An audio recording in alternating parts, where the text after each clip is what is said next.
Good morning and welcome everybody to Humanity Rising day 892 and day 5 of our 5-day Good morning and series. welcome everybody. We have covered a lot of ground this week on the theme of technologies of hope and creativity in the 21st century. Now, we're going to do something a little bit different today so that we can get started where we've really left off the last couple of days. And in a moment, I'm going to invite our panelists up, and we're going to give you an overview of where we've been and where we're going to go today. But we'd like to start today a little bit differently. So I'd like to invite you, wherever you are, to just take a moment and connect inward. Perhaps you want to adjust your posture, maybe feel your connection to the floor, where your bottom meets your seat, or where your feet meet the floor, and just start to go inward a little bit, taking notice of any bodily sensations, or maybe you can tune into your heart. We really want to send you away today with a feeling of renewed energy, creative spirit, and the ability for you to embody that creative spirit.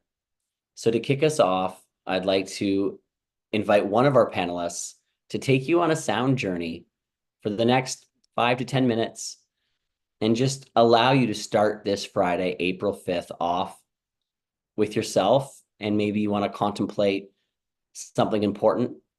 So I'll invite my friend Laura and Sarah, a musical creative producer, futurist, who is going to gift us with some beautiful, beautiful sounds. I met Laura at the Psychedelic Science Conference in MAPS earlier this year, and it's a really real pleasure to have you here, Laura. I'll turn it to you and allow our audience to sit back and relax as we get kicked off here. Thank you. Thank you so much, Dan.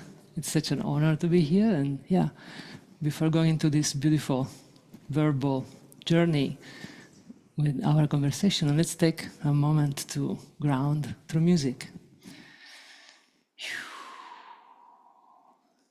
And I invite you, if it's possible, to close your eyes or gentle down your gaze. So for a moment you can connect to your own experience. Maybe contemplate, what is creativity for you in your heart, in your experience? Where are you at right now? And see what and where music takes you, and enjoy it.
gently come back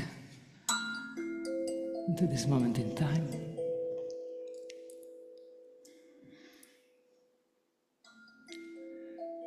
You can open your eyes. And if your eyes are already open them one more time. And welcome.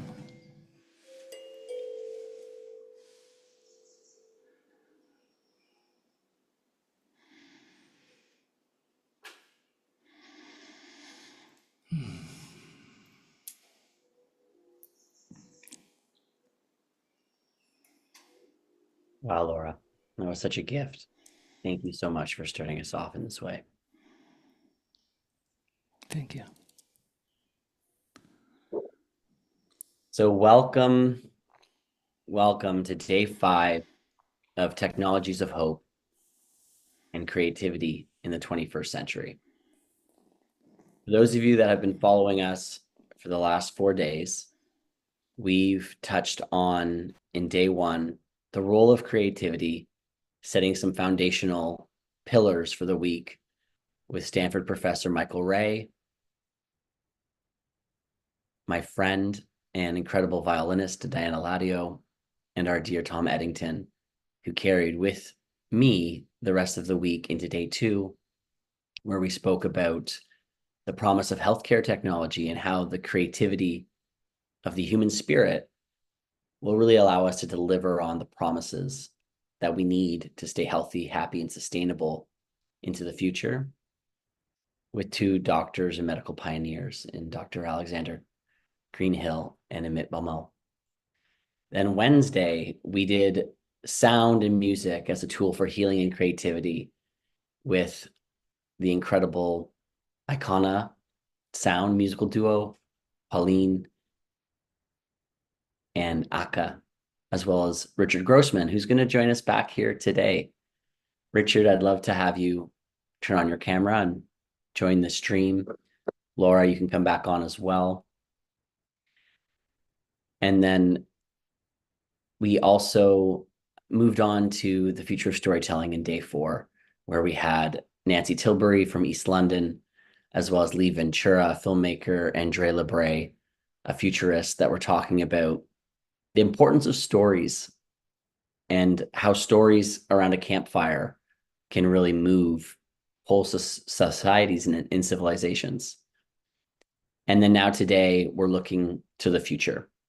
And alongside Laura and Richard, we've invited Stephen Kowalski, if you'd like to join and kind of complete our team here for the day. Welcome to the stream, Stephen, again, Richard, and Laura. Now, I have been on not quite 10 streams, but I do know it's a popular request from the community if I can go and quickly move it to gallery view. Okay, there we go. And I'd love to just kick us off here with a brief overview of what we're going to cover here today. So I'd be remiss to not start with a more formal special acknowledgement and thank you to Laura for that memorizing music journey and sounds that I think came from a deep place just moments ago, setting a pretty profound tone for this discussion on technology of hope. And Richard and Stephen, I don't know about you, but as we were in the green room coming in to now, I feel so much more grounded and landed in my body. And that's just the incredible power that music has to move us to different places. So thank you once again for that, Laura. And if we're lucky, I think we may hear from her again. And Richard, I know you may share some music with us throughout, so thank you. I'm going to do a brief introduction. And Laura is a sound alchemist and a world-renowned leader in healing using sound, with over 25 years of experience in creating very transformative music environments. I feel like that term transformative is thrown around a lot nowadays, but when you hear a little bit about her work, I think you'll agree.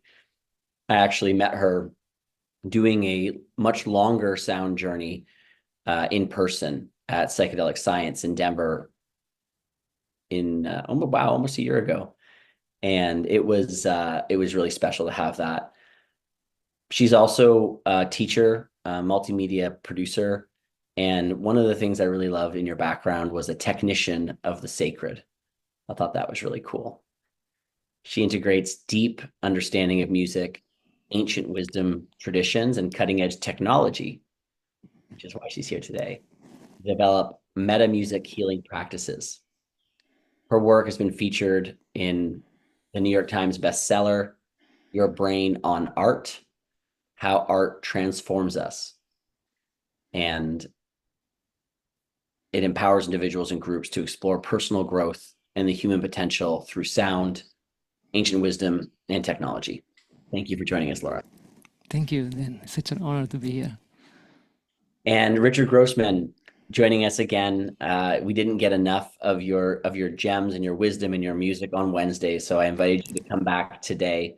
Thank you for coming back and spending time with this group here and with the community.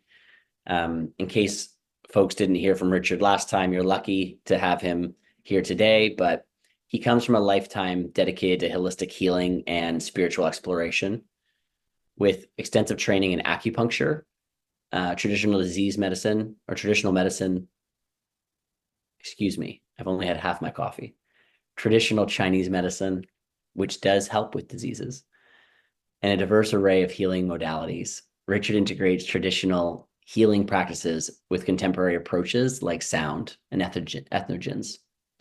He's internationally recognized for his work in ceremonial healing, which is where I had the incredible pleasure of spending time with him. And it's certainly an experience being in real life that I carry with me each and every day. And I consider you a dear friend, a mentor, and a wisdom carrier beyond your incredible music for healing. So thank you so much for being here, Richard. And last but not least, Stephen is an organizational development consultant, a speaker, an executive coach, and an author of a fairly recent book I do believe we're going to hear quite a bit about, called Creative Together, Sparking Innovation in the New World of Work.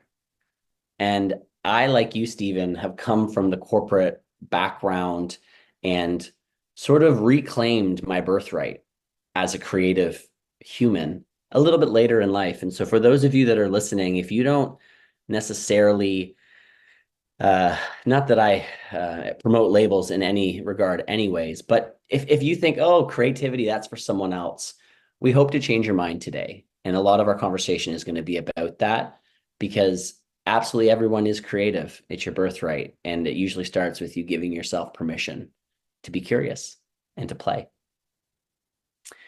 With over 25 years of experience, Stephen has facilitated creativity of individuals across industries, helping them to catalyze innovation and deliver sustainable solutions. Stephen holds a Ph.D. in adult learning and organizational creativity from UCLA and works at Genentech, focusing on strategy execution and organizational transformation. And I'd love to pass it to you right now, Stephen, to just lay some context for us, because at a certain level, creativity eventually becomes a collaboration. And I love to say, in my personal experiences in collaborating or playing with others creatively, that, you know, sometimes there can be some challenges when you bring together a group of creators if there isn't a strong vision. And I've been really fortunate over my time in my career to work with some of the best creators in the world, not just at Cirque du Soleil, but certainly at my time at working with Cirque du Soleil and integrating. I learned for the first time how everyone is creative. And one of my mentors in that organization would not allow anyone, if they were from HR or accounting, if they were in the meeting, they were part of the creative discussion because they have a diverse perspective. And I think that is so important. And before I turn it to you, Stephen, I'll just name my last piece, which what I have found when collaborating with really brilliant creators that are used to maybe doing a solo piece of work, you know, we have this this idea of the sequestered creative alone with their typewriter writing, or you know, having this sort of isolated experience where the active genius comes through them by themselves, maybe up all night with papers everywhere and coffee.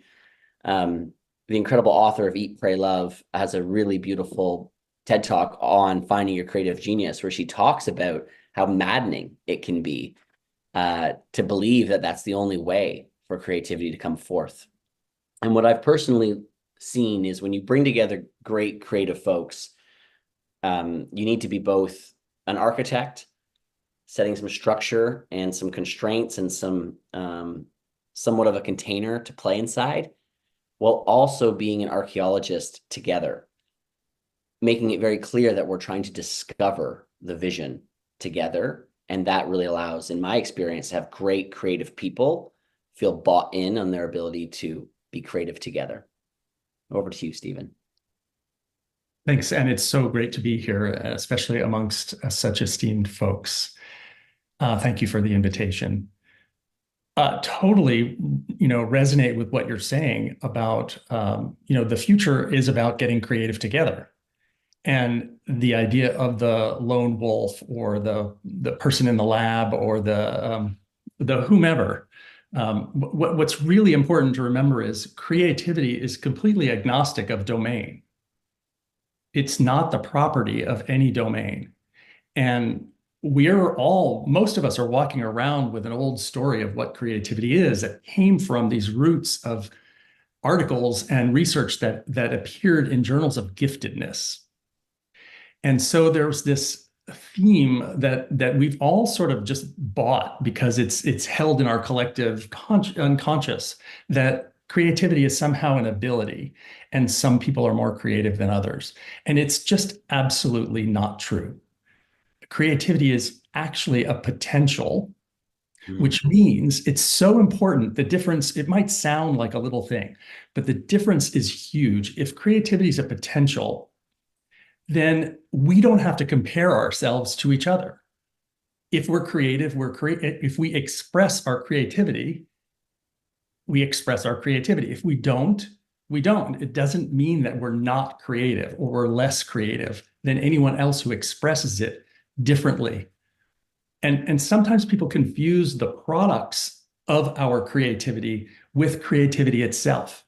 Creativity is actually agnostic of the result, the products, right? Some of those products are innovations and they generate value, right? Some are wonderful imaginary fantasies and ideas, and they may never turn into innovations, right? So it's really important to distinguish between creativity, which is this natural potential to invent solutions to the problems we face or the problems we design for ourselves, and innovation, which is just one type of creative result. So back to creating together. I think what you say is really critical, because as the complexity and the interconnectedness and the complexity turns in many ways to chaos, just continues to expand in our world, yet we want to bring technologies of hope into that space. The most important thing from my perspective is that we get creative together, but we're not really great at it. And that's where I think the learning edge for a lot of people is. There's an inner journey to change the story of what creativity is and who I am as a creator. And then there's the outer journey of learning to express that and co-create with others. And co-creation is different than collaboration. So we could talk a little bit about that and unpack that. But that's a little bit of a riff on where you started. Perfect. Thank you. So many great insights and definitions there. I'd love to pass it to either Laura or Richard.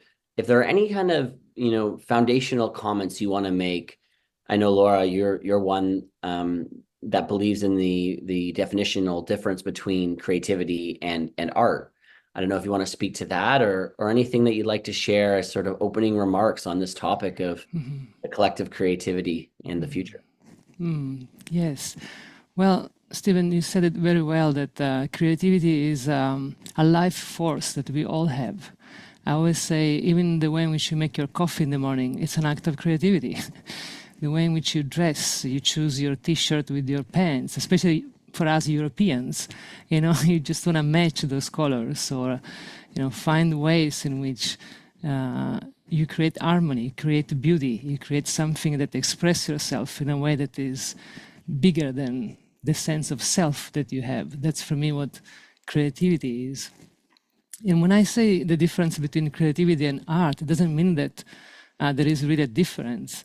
It's especially in our society, these labels that we make, combining actually the word creativity with a piece of art. If you don't play the guitar as, I don't know, like, John McLaughlin, you're not creative enough. Whereas as Stephen said, just 3 notes in a guitar, it can say everything. It can touch people in ways that are beyond imagination. So again, in that, I think it's the distinction that at times separates us from that possibility, that permission that we can give each other to act in a creative way. But what is not acting in a creative way? I don't know. Even my way to right now talk, my brain creativity is putting together English words, which is not even in my language. And I hope I'm doing here a good kind of piece of art in creating meaning out of it. But again, like, creativity is, it's always available. I love that. I love those builds on his riff. Richard, I'd love to go to you. Laura just said, what isn't creative? I don't know if you wanna take that direction, or you want to say, the kind of creativity that you love to see in the world. I'll talk a bit, and I'd like to read a poem too, if I may. Absolutely. Yeah. I think what's really important to recognize and to accept for each individual person is that we are creative beings. We have within us, in our heart, that spark of creativity, that spark that wants to express something into the world, that adds beauty to the world. And like Laura was saying, we compare ourselves to these superstars, and then we think we're not good enough because we're not a superstar. Like, how many times have I heard somebody say they can't sing because they're comparing themselves to Beyonce or somebody like that? But everybody has a voice. Everybody has the ability to open their mouth and let their heart come out in whatever sounds they could make. It's really important that we do that, because I think as a society, in a lot of ways, we've become constricted in our ability to express ourselves.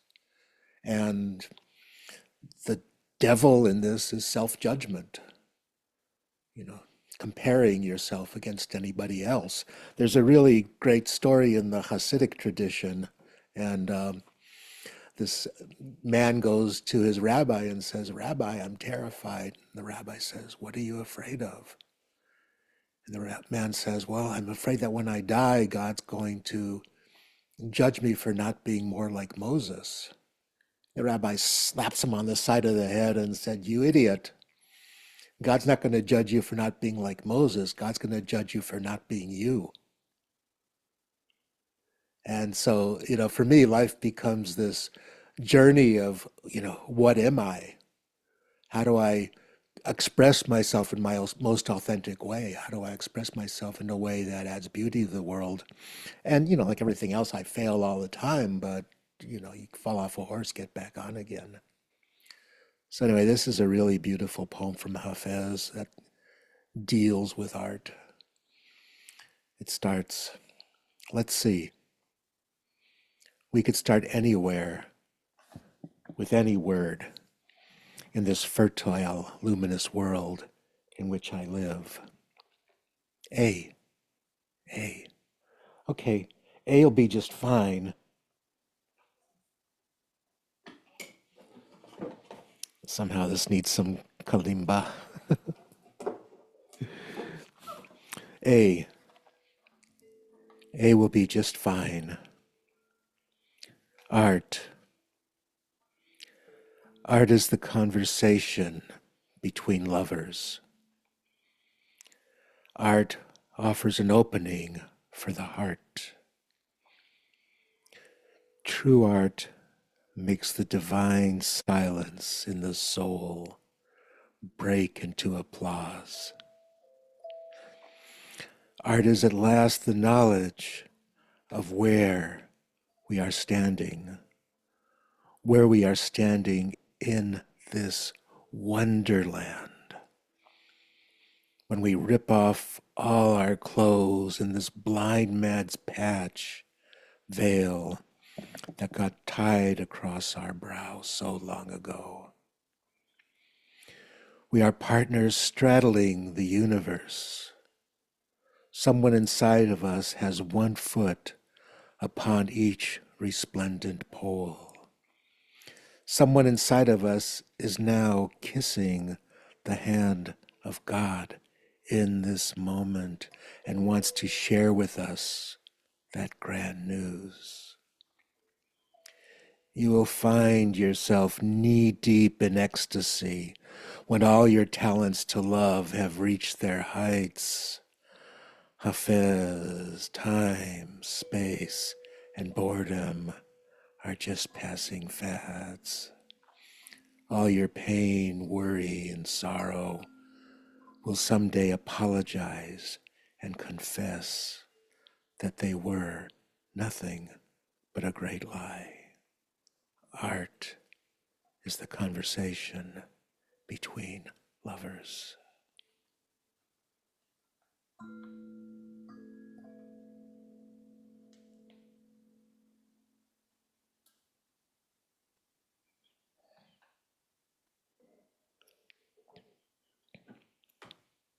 I think that says it all.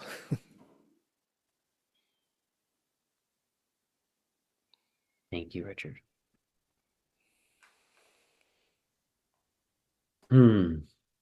Well, there'll continue to be lots of deep thoughts and inspiring sounds throughout the broadcast. And at any point, if either of you two want to bring in music, again, you're encouraged to bring in any of your art throughout. I'd love to shift us a little bit, just a little bit, keeping the spirit that we've primed here today, and coming back to the theme of the week just for a moment. And considering the discussion we're having, I think it's really imperative that we underscore all of the challenges that people see everywhere they look nowadays. Tom and I have spoken this week that humanity is both witnessing and creating the collapse of natural and human-made systems, including healthcare, financial services, education, food, agriculture, just to name a few. There are more, I'm sure you can think of. This is the result of population growth, climate change, our level of human consciousness, and the reality that human-made systems may have outlived their utility. Many of the new systems being created can be aided by technology, and I think it's time for us to hospice out those old systems and midwife in new systems that support humanity during this tumultuous time of transition. So we've looked at technologies this week as the broadest sense of the term, a diverse array of tools, processes, and innovations aimed at fostering positive change and a more hopeful future in addressing these challenges. So technology is both traditional, sounds both traditional and unconventional. I think we're seeing in real time can be leveraged to inspire hope and drive progress. From software to AI applications, to grassroots initiatives and community-led solutions. I'd love us to wrap the day today in the next, just under an hour by showcasing how technology in the broadest sense and creativity can serve as a catalyst for social, environmental, and economic transformation. So when I say that, Stephen, and kind of threading these themes together, what comes up for you as a recent author and someone who was just published in an article that I'm going to find and share in a moment on how this collective creativity is an opportunity and perhaps the solution we're needing. Yeah, thanks. As I said, I think it's imperative that we get creative together. And that means starting with the purpose, as you mentioned in your intro, right? Because we tend to think of creativity as the generation of possibilities. It's actually more than that. Creativity is activated at the intersection of purpose, possibility, and constraint. And it's all three of those forces that drive our creativity and activate it and like spark it. So we first we have to focus on purpose. And in the world of co-creation, that purpose has to be shared. Mm-hmm. You know, in Creative Together, I talk about these different creative styles, right? And the soloist, the entrepreneur, and the rebel styles are motivated, you know, to create more as an individual. The vision is often theirs. They share it. They enroll others in it. And so this shift to being focused on my purpose, to being focused on our purpose is critical. And it's the first part because, you know, to Laura's question about what isn't creativity, and this is the reason why lawyers, accountants, statisticians, HR folks will repeatedly describe themselves as not creative because they often play in the worlds of the familiar. And the purpose that drives our creativity, that sets us on that creative quest, is usually a purpose about some kind of change. The status quo just isn't good enough anymore. Doing it the way we always did it, the familiar, right? So my creativity might hang back if I'm, you know, working in a spreadsheet and crunching the numbers, and I've done that 365 days a year for 5 years, right? But if I have to do something different somehow, if something else is required, then that creativity comes out, and that purpose of something else, something more, something better, right? So it's not enough anymore to have individual purposes for these huge challenges that you mentioned, the breakdown of systems, the breakdown of civility, like all kinds of things are breaking down, and we need to create shared purpose. And then we dance in the intersection of purpose, possibility, and constraint, because nothing happens on this planet without constraint.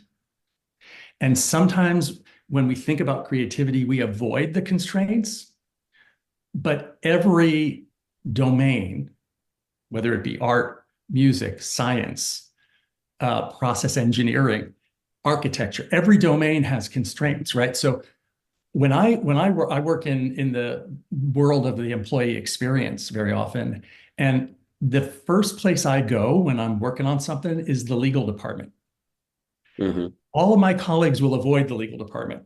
The first place I go is the legal department because I want them to tell me everything that I can't do. Your constraints. Then I'm gonna work around it. I'm gonna dance in the possibility space in relationship to the constraints, in relationship to my purpose. My purpose might evolve, might get clearer, might shift a little bit, but it happens in that space. So I think as we think about creating together more effectively in response to and with hope for a different world that works better for all, you know, we need to sort of get ourselves together into this intersection. And the people who are more constraint oriented, because there are those of us who are more constraint oriented, we see the things that are out of alignment, we see the things that are wrong, we're oriented towards the rules, and then there's possibility oriented people, and sometimes they drive each other crazy, but actually we need each other because we need to dance in the intersection together. I love that. I love that. And I love your use of the phrase dance there. Yesterday, we had a great conversation on the future of storytelling. And great storyteller in my network from Cirque du Soleil had reached out to me and said, I loved what Dre LeBray said about we used to dance and sing for each other, and now we watch people on TV dance and sing. And if I'm picking up on a little bit of that and a little bit of what you just said, I think this first step, you named the soloist, the entrepreneur, and the rebel. Mm-hmm. There's no argument here to say that people shouldn't be creative individually. Absolutely the opposite. In fact, sharing, we had this idea of a story economy yesterday, or sharing. I'll share you a story, you tell me a story, and we will build on each other's artistic, creative gifts and ideas. Mm-hmm. And a story or just an idea, just as sort of you were saying, Laura, what isn't creative when it's showcasing the resiliency or the ingenuity of the human spirit? And so I'd love to throw it to our resident artists on the call and say, if that idea of the soloist, the rebel, the entrepreneur, as that first step in kind of catalyzing maybe broader group or societal change, how have you seen that in your life, either as an individual or those that you support? And what kind of comments come to mind around encouraging people to take the steps to be both creative individually and creative together?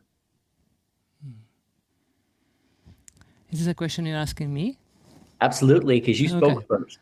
No, you called me like the artist in residence, something like that. I did. I made up a term. Sorry. I said that you and Richard are, but we all are. So maybe Stephen and again, we are all artists here. We are all creative beings, and as individuals, and now we are doing it as a collective, because this is what it takes. It takes just to come together and just share from that place of authenticity, that place of listening to each other and build on each other creative acts. I love the idea of alchemy in this. Maybe I'll introduce this idea that and that's why I love to call myself sound alchemist, because for me life is an alchemy. You put two substances together and there is a third one that comes out from it, which is higher, bigger than the two that they came together. That's where the collective is so powerful. When you come with a collective group, hopefully you get a bigger sense of you, because you are combining all of these other gifts. Hopefully, because it's not always that way. Sometimes you put in the pot your gold, and someone else put like some kind of iron, and it's a disaster. And it's okay too. There's nothing wrong with it. It's the process of transforming, the process of refining. That's what life, I think, is about. And that's where creativity is one of the most powerful tools. And I would love also to bring back what also Richard was introducing, this idea of there is one thing that I'm very obsessed in these days, which is my next production. It's called Qualia. This word qualia means is the root of the Latin word quality, and it's this idea of the individual conscious experience of reality that we have. There is only one of a kind of you. There is one only voice, and you have that. And if you don't put it out, it's lost and never will be. Your voice will never be the same. And it's already never the same the day after. So that curiosity as well to explore what is here that I have that no one else has in this entire universe. Even without thinking of technology, there's no way technology can reproduce the creative force that humans we have. And we rely so much on technology. I just noticed that my original sound for musicians was off. And I hope you had a good sound actually when I was playing. Do I get obsessed now? Like, oh my God, and do I take away? No, because my intention, my heart was there. Whatever was reaching you was not only the sounds of my instruments, it was my whole energy, my presence. Absolutely. And that's for me what is important. And when we combine our forces, we enter in a group conversation with this kind of presence, it's gold, no matter what. We elevate each other. And you talk about creativity and the future. First of all, there is not such a thing as the future. The future is the present that we build every day. The choice we make every day is the future. It's not something there waiting for us. So in that, like, what are my responsibilities? What am I doing in my creative force to make a difference? And not like as a social Beyonce kind of, difference for people, but in my daily life, with my family, with my backyard, because that's where it starts from. There's not, such a thing of grandiose acts.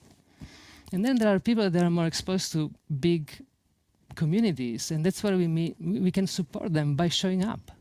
Your showing up is already like a huge contribution, but not showing up as a, here I am, I'm showing up. With that listening, what is here needed? Because that's, I think, also for me what a piece of art is. When you want to imagine, and you talk about this then a lot, like making your life a work of art, right? First of all, it's a one-of-a-kind work of art, because no one, as we said, there's not another you in this galaxy, and never will be. But what that means for you?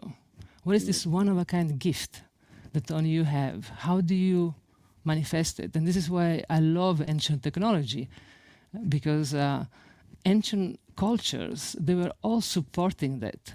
Even this idea of education, that right now I feel, I should learn. Education is like putting information inside of you and learning more. Education is a word that comes from Latin, educere, means to means like externalize what is inside of you. And back then, they were exposing people to different kind of creative things, like bringing to the forest to see if the kid was interested in the plants, or like if instead they were putting like and playing with machines and so out, and they were like, oh, there is here a force, an innate creative force, a quality. That's why qualia, this one of a kind you that only you are, and elevate that. So my kind of invitation is to truly find, first of all, what is your one-of-a-kind gift? What is your creative force? Even, again, it's make it the best cappuccino in the world. Great. You see what I mean? Yeah. And make someone happy, so that that person happy when it goes to the office, makes something grandiose for society. You made a contribution right there. And that's where community, it's essential. But again, even community, there's not such a thing as a word of a community. Community is made by single individuals, and here we are. I thank you. So many great points, including reminding me at the beginning, going into old patterning to create separation, and say the artists on the call out of my reverence. It's sort of what you were saying right at the beginning, Richard. It's so easy when we see other people's creative brilliance to shrink down a little bit. And all of us, I think many of us do that. And so this message is really important. The other thing, I could have jumped on so many of the things you said, but my brain can only remember the first and the last. Thing you said at the end there really reminds me of that beautiful quote. Don't ask what the world needs. Ask what makes you come alive and go do it. Because what the world needs right now is more people to come alive. And Dan, Laura, you inspire me and remind me of three truths I talk about, which are there are multiple futures ahead of us. There's no one future waiting to happen. Multiple futures ahead of us. And I think this is really critical as we face these huge problems that are too complex for any one system, no less any one person or country to solve. Multiple futures ahead of us. We have agency, but we're not in control. It's a tough one for a lot of people. Mm-hmm. And then I'm reminded of the Rumi poem, "What you seek is seeking you." The futures we desire are actually reaching back to pull us towards them. And I don't think we leverage that energy enough. Mm-hmm. Mm-hmm. Richard, I'd love to come to you. That we don't leverage that energy enough. The only thing you inspired me to say briefly is the beautiful Maya Angelou quote, can't use up creativity. The more you use, the more you have. And it's a renewable resource that we can amplify in each other. What's coming up for you, Richard? Wow. I was just thinking in this creativity thing, and again, that the voice in the head is the worst aspect of creativity, the one that tells you you're not as good as or can't. And if we go way back, way back, at some point, our ancient ancestors, somebody went like that, which was cool, but then they went like more cool than.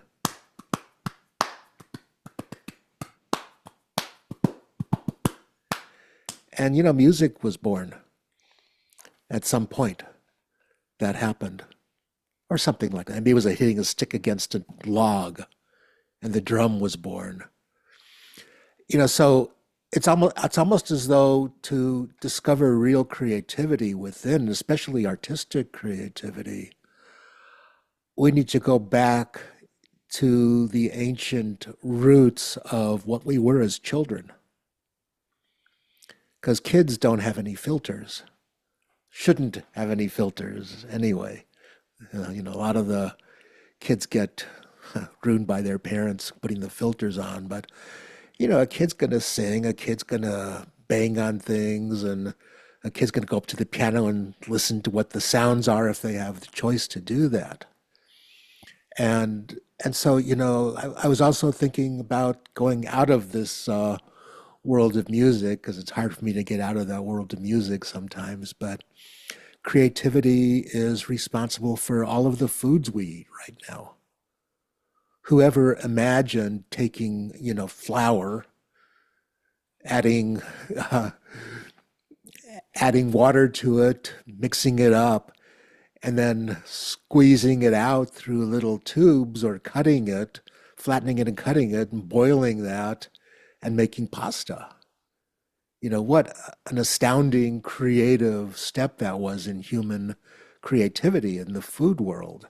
Especially for us Italians, Richard. That's right. Speaking about pasta. Sorry, my Italian came out, sorry. That's exactly why I said pasta, because I know you're here.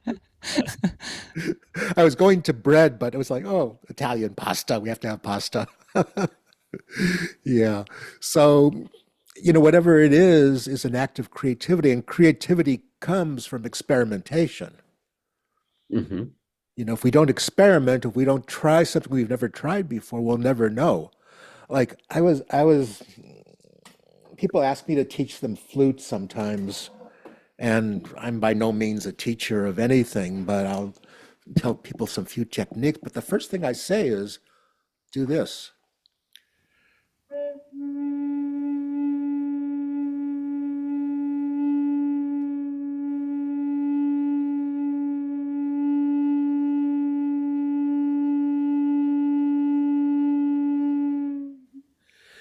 Because if you can play one note well,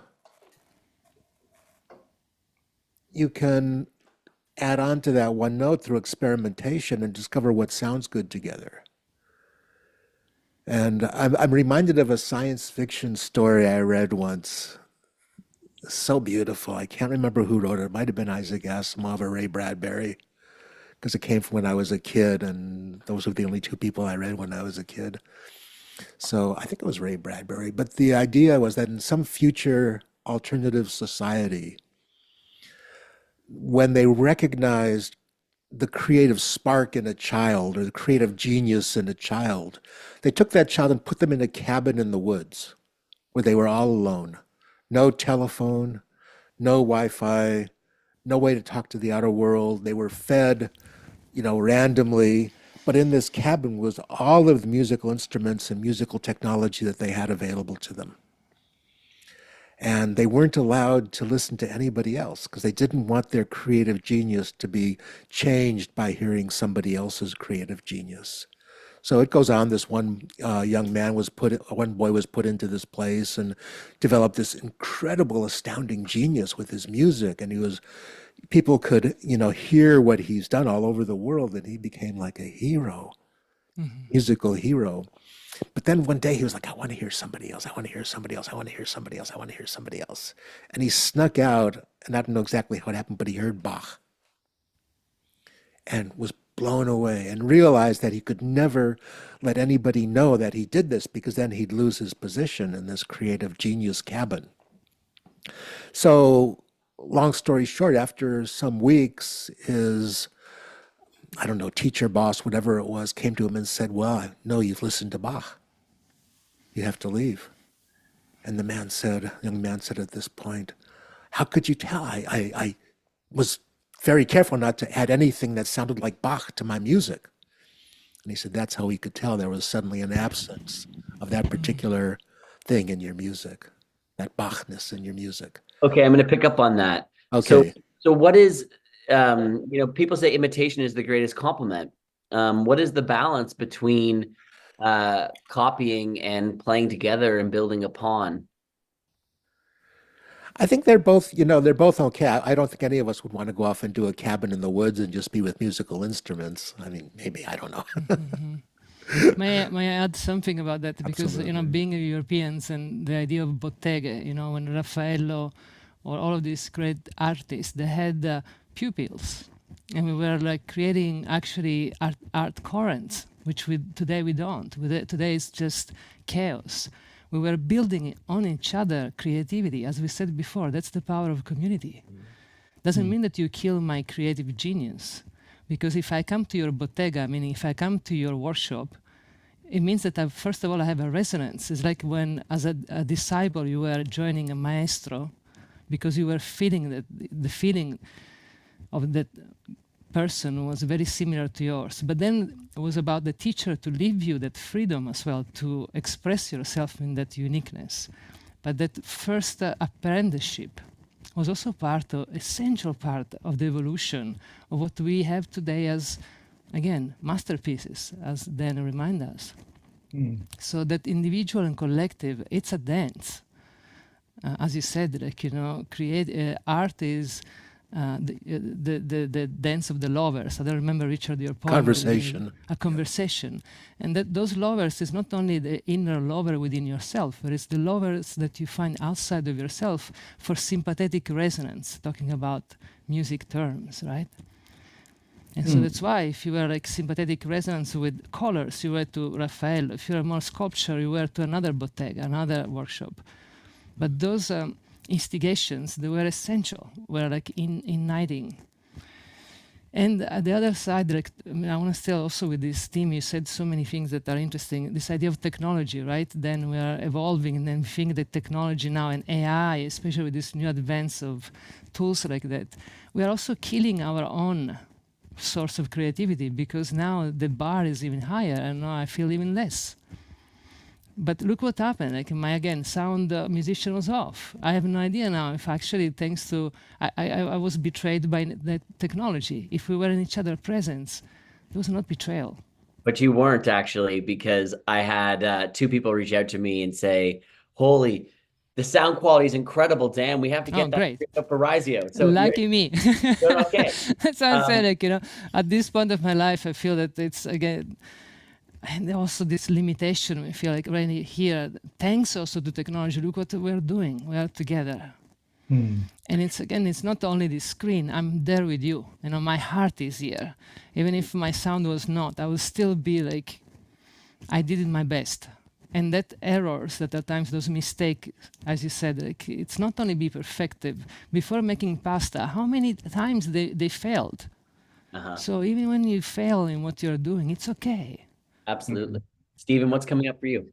Yeah, well, first of all, I just want to say, Richard, the story sounds more like a horror story to me than anything else, because the idea of being cut off from the wisdom of the world, I think we could almost use that story as a jumping off point to talk about how are we going to solve these incredibly complex problems? How are we going to midwife in the new ways?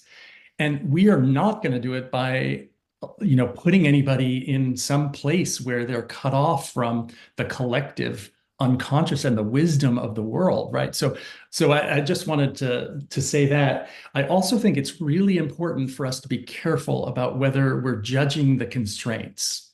Mm. So technology is both a constraint and an enabler. When I'm writing the book, that word processing program is both enabling and constraining me. And AI is the same thing. It's just another enabler and a constraint. And so the more we judge the constraints, the more we hamstring ourselves and we glue ourselves to, like you said, Richard. I mean, judgment is actually one of the greatest enemies of creativity because it glues us to whatever we're judging. And it makes it really hard for us to free ourselves and get into the intersection of purpose, possibility, and constraint. Absolutely. And I saw the question in the chat there, Deanna. There's your answer. Those are his three: purpose, possibility, and constraint. And Richard, I want to throw it back to you on this thread. I think this is such an important point to underscore. Whether you use AI, I don't know, Richard, or not, whether at home you use AI or not. I have personally found, for those of you that have listened to the stream, I am an optimist for compassionate, creative technology and AI because I believe in the human ingenuity and agency to use these tools, and it's just another tool. Fire was a tool, a book was a tool. You're talking about the typewriter and now AI. So, Richard, what would you say to folks at home who maybe feel that they're afraid of what's to come or the technology? Because I've spoken to a lot of folks steeped in ancient knowledge and wisdom that seem a little bit challenged to get past the fear that we'll be taken over and we will lose the core of these elements that are so important. Beautiful question. And Stephen, that was a story. It wasn't advice. I would never want anybody to do that. It was just making the point about that inner creativity and the purity that it can be. AI, that's such an interesting topic. I have always found myself being the opposite of a Luddite about technology. I love it. I love technology. One of my business coaches years ago wanted me to call myself the techno shaman, and I didn't like that at all. So I don't, not at all. But like, I think with the large language models that have been coming up, ChatGPT, Cloud, whatever else there is, they're incredible tools, astounding tools. And boy, last night I was reading Meditations by Marcus Aurelius, and very light bedtime reading. And I asked ChatGPT to give me a summary of the book of his salient points, and there it was. In 10 seconds I had it. Mm-hmm. That was incredible. I'm still reading the book, but it gave me an idea about seeing, because it's a difficult book for me, but here's the whole of it. Now I can take the parts apart of it. I just completed a book, and my technique with it was I wrote the book basically, and then I took each individual chapter and fed it into AI, first ChatGPT, then Cloud, and asked it to proofread it for me. And it came and give me advice, and it came back with the most amazing advice that really helped me fine-tune the book into what it is as a completed, I think, work of art. This is very different than I was just looking at Facebook this morning, and there was an ad for some company AI thing that'll let you write 20 books a week and publish 20 books a week. That's obnoxious. That's not creativity. That's not anything to do with intelligence. That's just utilizing a language model to spit stuff out. And I think the same thing will be there with music. I don't know how to use AI for music. I don't think that's something I'm going to look at all. Mm-hmm. But I know that people are feeding, what they want into the AI and getting back a finished piece in a matter of minutes. or seconds. And I have very, very mixed feelings about that. I don't know if that's the best use of this technology. To me, technology should be something that increases human creativity, not replaces it with ones and zeros, Mm-hmm. some kind of digital stuff. So, I mean, I think we're really absolutely in the most interesting point of human history right now, where we are at this crossroads between, I think, utter destruction and dissolution and creating an incredibly beautiful creative society. So AI has the capability of going in either direction. It can control us. It can control us by offering that which we don't have Mm-hmm. and making us think that we're getting it there. Uh-huh. Or it can be like a partner. At some point, I asked the AI what it thought of the totality of it, and it said, well, this is one of the most interesting things I've ever read. I've been underlining passages that I'm going to go back to study later. I was like, what is this? This is weird and creepy and amazing at the same time that the AI is taking notes on something that I wrote and it's going to review it later. Weird, creepy, and amazing at the same time. It's kind of like, Laura and Stephen, I know that you both use technology a lot in your daily lives and your work. So on one hand, Richard's saying weird, creepy, and amazing at the same time. What do you think are the elements, the essential elements that can be more amazing than creepy and wacky? What are the essential elements of technology of hope that can support this systemic transformation we need to take? Laura, do you mind if I jump in? Please. I think the critical piece here is that we're conscious. And by that, I mean that we're bringing attention, and intention to what we're doing with it. So I'll share a quick story. Some colleagues asked ChatGPT to create a video with an avatar about itself and its own value in the learning and development space. And what popped out and that they shared with our department was ChatGPT's avatar saying all the things that you might want to hear about how AI could be used in learning and development, to create content, to think about logistics, to do all kinds of things, right? In the video, the avatar actually started to talk about some of the challenges of AI and used the argument that in the US, the gun lobby uses to justify not having gun control. It's not the tool, it's the user. And my European colleagues didn't catch this. They didn't understand that this argument would sound different in different places. They probably didn't even understand where ChatGPT might be drawing its logic from. Where is it getting its logic from?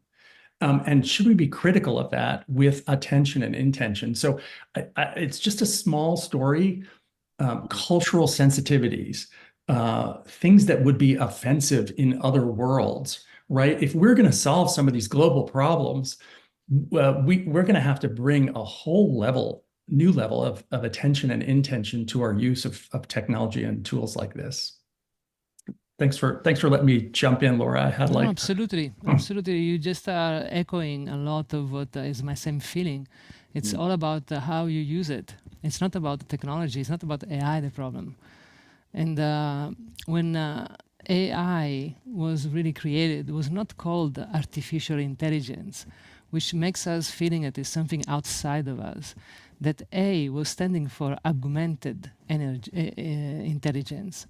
And the idea was to augment human intelligence, not to create an external beast that is there, that we are scared about because it's going to take all our jobs, and which it could happen because a lot of people are scared mostly about that actually.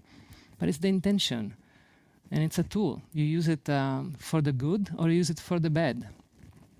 The problem is that we are tuned as a society for values that are not most of the time for the good. That's the problem. And we are building weapons through these kind of new technologies. But this is a bigger conversation that I will not even dig into it. I would like to take it from a place of still in the creative process. For example, the way in which I use technology and AI is to augment natural sources. There is one thing that I've no doubts at this point, after many years in my career of experimentations with technology, which I started with the Commodore 64 in the 80s. And what I can tell you for sure is that technology is a limitation of the potential of what reality can give us. Technology, it's a limitation. When I'm playing an instrument through a mic, I'm limiting the harmonics, the frequencies of that instrument through the limit of the mic without even thinking of where you are listening to that sound now. If it's your little headphones or the computer speakers, we are killing it. So in that, I would like always to invite to remember that humans' potential, this beautiful reality, this magic around us, it is way bigger than any technological tool we can invent or use. Stay with that. Stay authentic. Stay with your own one-of-a-kind element. There is no AI can reproduce you. I love that. Technology is the limitation of our creative potentials. Was that the phrase? Technology limits the potential that reality, this existence, this one-of-a-kind expression of myself has.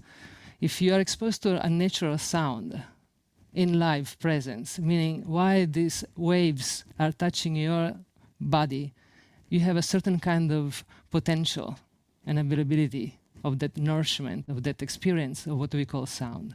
If I'm playing that same sound through microphones, what you are hearing, it's limited. It's limited by how it goes through the mic. It's limited how it goes outside from the speakers, if are speakers or your headphones. And yet, at the same time, I can zoom in, I can augment that sound with technology, which I could not do in reality. So again, it's a balance. But at the end of the day, in my choice, I always start and my sources are acoustic. And then, or like, if I did, right now I'm working on a planetarium show with 360 visuals of, you can imagine, you know, it's all this kind of, and I was using AI to create content, because why not? Again, it's a tool, it's a new technological tool. But what I fed was with a real picture, and then from there starting to create, and it was limited, like as an artist, it was me choosing, adding pieces, so that final creative act is still on you. Even when, Richard, you just put some of your book and you blah, blah, blah, put like this incredible thing, maybe 80, 85, 90%, if we are lucky. But that last 10% is where really the piece of art is. And that's you choosing which phrase, finalizing the editing, finalizing the way in which you say it. That's the real piece of art. It's not that first structure that the machine is giving to you. And what unfortunately this is taking us, as you said, like, you know, now you can do 20 books a week. It's more chaos. And we don't need more chaos in this moment in time. That's the only thing that I would be, again, but it's how we use it, again. It's not technology. Absolutely. Absolutely. Now, I usually wait until a few minutes before to ask for final thoughts, but there's just so much here. I want to just bring a moment of awareness to the big bad clock and just say, because I'd like to save a couple extra minutes for some music and maybe even a collaboration or an improvisation between a few people. As we begin to bring this to a close or in that direction before the after chat, what is coming up for you each in terms of some closing inspiring thoughts to leave people with as they think about the place we are today, Friday, April 5th, 2024. You know, we've got the eclipse coming up, and we've got change always confronting us tomorrow and every day. What thoughts are coming up for any of you that you'd love to maybe just spark in our audience members' minds? I'll go first.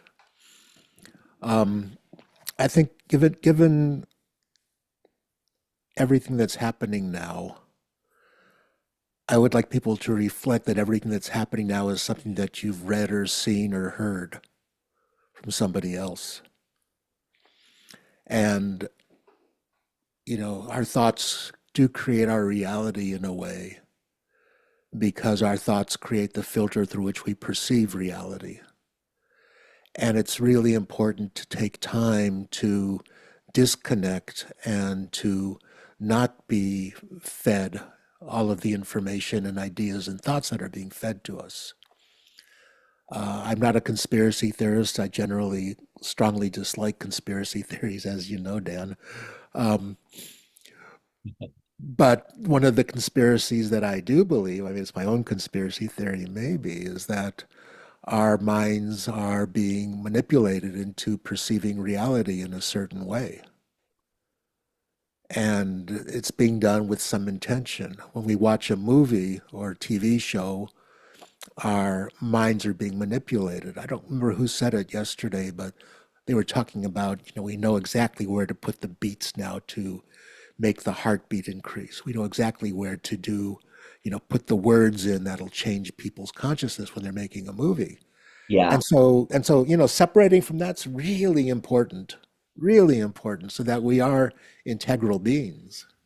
Yeah. And that's my final thought, I think. That's what I love your story. I think that isolation at times of isolating yourself, as they did in the past, was essential because of that. Yeah.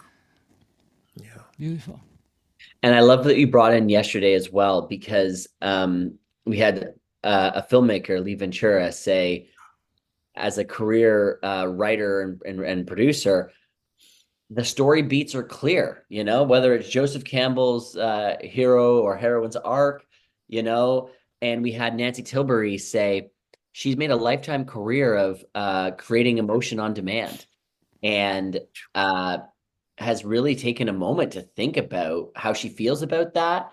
And now more than ever, the access to emotions and feeling and empathy and agency and creativity is rising as totally crucially important and almost more powerful than ever before, because access to just not knowledge, but data, information, is more readily available than ever before. They've said the internet gave us access to each other and information, and AI allows us to use that in another way.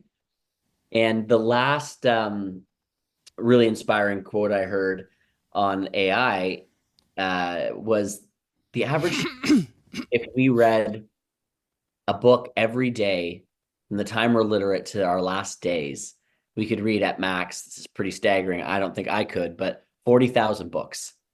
Wow. All we did was eat, sleep, and read 40,000 books. And OpenAI's platform has already read over 100 million books. So access to data is at our fingertips. What we choose to do with it, and how we emote, and how we relate, and how we discern is becoming the true new currency. I would like to build on that and give my voice of what is my thought is that we talk about data, we talk about always quantitative elements, we talk about quantum fields. There is like a numbers of things and possibilities, which I love to talk about qualia. I love to talk about qualia entanglement, this idea that is the qualitative aspect of what we do, it's not the quantitative. You can have that quantitative information available, but it's up to what you do with it. Because the quality of what you can do, that choice, that one strike, or that one word that you chose, put it in this sequence of words that only you can do, that's what really makes the difference. So not be scared about all this incredible data, and AI can read way many more books than me. It's like, what can I learn from this data so that I isolate myself again and I tap into my own field, and now there is this qualitative aspect that only Laura can put out. And what is there for you to discover and for us to receive?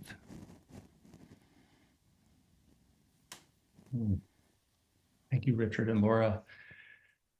I might leave some parting words just to say, I'm talking to all 70 folks in this call and the folks who will listen in the recording, you are highly creative.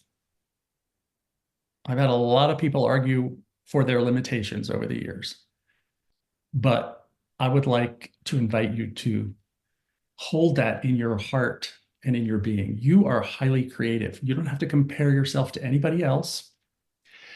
Creativity is actually incredibly ordinary. What's extraordinary is what you bring to it. If the circumstances in your life are not sparking creativity, you have the accountability to change them. You have the agency to change them, to bring that creativity forward. And if we think about co-creation, it's really critical to start with a shared dream, not someone's dream that they enroll others in, but a true shared dream, a shared purpose. We have to be able to explore the unknown together. Really critical. In this world of dividing up, like you go do that, you go do that, we have to be able to explore the unknown together and live in that unknown together. I hear a lot of people talk about bringing people along. There's a real difference between bringing people along and standing together. So standing together is another really essential component of co-creating. We have to be willing to check our ego and stop some of the behaviors around credit seeking and proving and protecting, right? And also we need to foster collective accountability. I'm complete. Absolutely. I was going to give you a heads up in the chat here, but it's my time to talk, so I'm just gonna put the spotlight and say, let's leave these fine folks with some more music. I'd love to ask either Richard or Laura, or a collaboration if you want to do an on-air improvisational jazz. I don't know how that works when you're not in the same room. No, it doesn't. Unfortunately, that's again technology, because Zoom goes only one directional. So either we will hear that sound or this sound. But Richard, we heard my voice. I would love to hear yours if you want. Guide us to this moment of, or I'm open. I mean, again, anytime. I'll put a prompt, and whoever feels called can take it. I've been monitoring the chat here today, and of all of the incredible things that have been said, a number of people picked up on this notion as creativity as a conversation between lovers. That poem that Richard read, and so, for me, a decade plus of therapy and self work came to the very profound but very simple message that it all really comes down to love. And when we're talking about creativity, and we're talking about the future, and we're talking about community and connection, this idea of collective creativity as the conversation between all love in the universe is something that I think can be beautifully expressed, especially through music and sound. So if either of you have an loving, optimistic direction you'd like to take that prompt, we only have 4 minutes. We can go a minute over. I'd love to turn it to you, and then I'll close this out for the after chat, which you'll have the opportunity to talk to these fine folks for a few more minutes.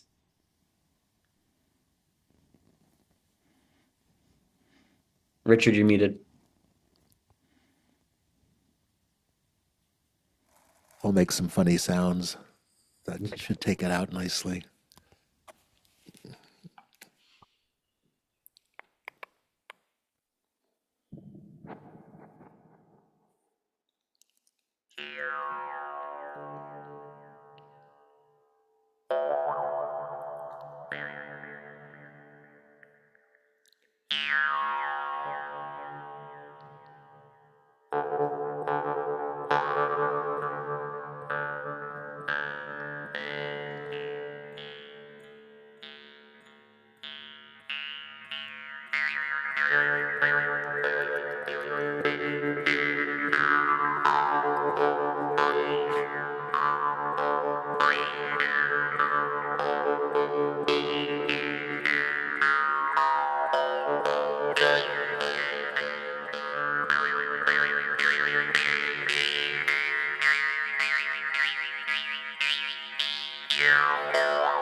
That was an example of ancient technology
Wow. That's my love.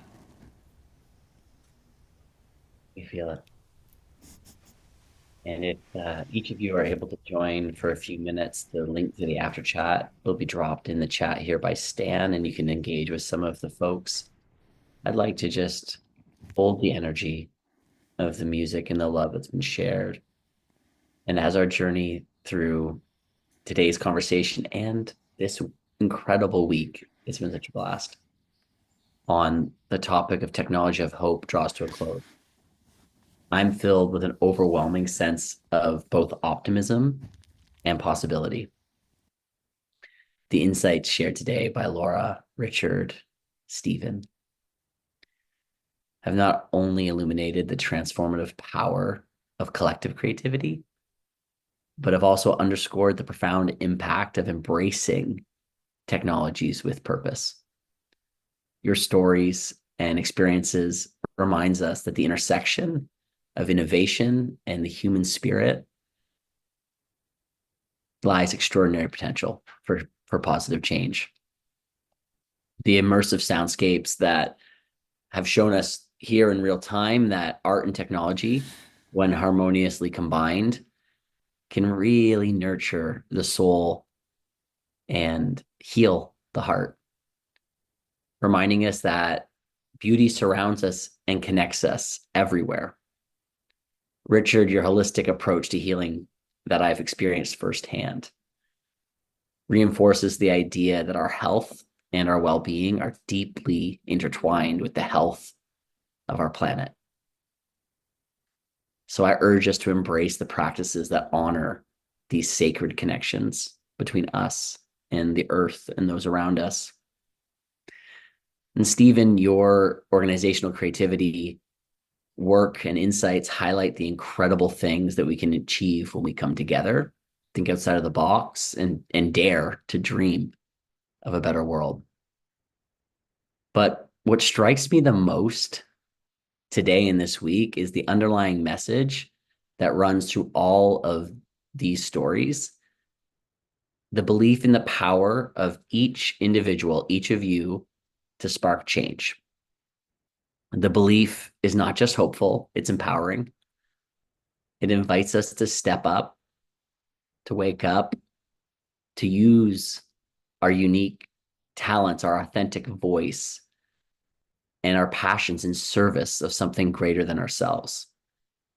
So as we part ways today and at the end of our 5 days together, I urge you, we urge you, the audience and everyone you can impact, to carry forward this spirit of creativity and hope. Let's not be passive observers of the world around us, but active participants in shaping the hopeful future we want to see. Whether it's exploring your own art, whether it is collaborating with others, whether it's exploring the healing power of sound, whether it's sharing a story for a story or a dance for a dance, advocating for holistic health practices, or fostering creativity in our workplaces and communities. Each of us has a role to play in this grand tapestry of change. So engage with technologies of hope, not as tools, not as just tools, but as extensions of our collective will to make the world a better place. Share your stories of innovation and resilience. Inspire others with your actions. And remember, in the realm of collective creativity, every effort counts, no matter how small. So thank you, Laura. Thank you, Richard. Thank you, Stephen. Thank you to my dear friend and co-moderator for the week who couldn't be here today, Tom Eddington. You're here in spirit. Thank you to University and Humanity Rising and the convener of this space, Jim Garrison, who's laid the groundwork for these important topics. And thank you to all of you who joined us today.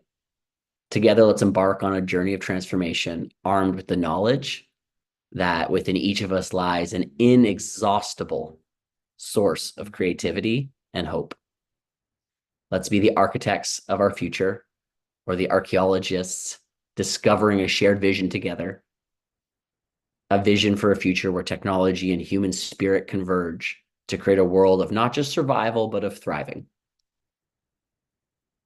Until we meet again, stay inspired, stay hopeful, and above all, stay creative. Thank you, Dan. Thank you, everybody. We'd love to see you in the after chat. If you have a few more moments, Shannon MacArthur has shared it there. Thank you once again, and until we meet again. Bye for now. Thank you.